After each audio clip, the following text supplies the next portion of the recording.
निवृत्तीनाथांचं आणि ज्ञानेश्वरांचं हे अ, स्त्री असण्याचं, स्त्रीत्वाशी एकरूप होणारं पुरुष भान, हे जे ते जगले, ही काही या काही कल्पना किंवा हे आदर्श नाहीत. ही माणसं जगलीत.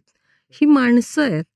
ही परंपरा जर सांगितली गेली असती, म्हणजे स्त्रीमुक्तीबद्दल खूप बोललं गेलं, पण इथला पुरुष इतका परंपरेतला प्रगल्भ होता, हे पुन्हा एकदा सांगितलं असतं, तर पुरुष उवाच म्हणून वेगळं काहीतरी सुरुवात करण्याची गरज लागली कदाचित.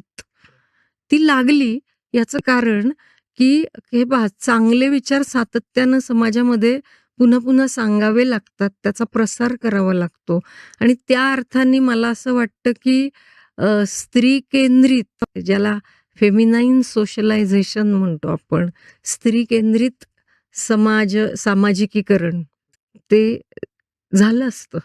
पण आपल्या संप्रदायाच्या अभ्यासकांनी, साहित्याच्या अभ्यासकांनी हे सांगायला बराच उशीर केला.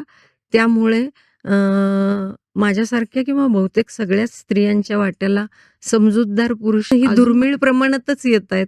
ही परंपरा सांगितली असती तर आमचं बरंच जगणं सुसह्य झालं असतं आणि आम्हाला संवाद करण्यासाठी बरेच मित्र, सहकारी, भाऊ आणि नातेगोत्यातले असे चांगले सहकारी मिळाले असते.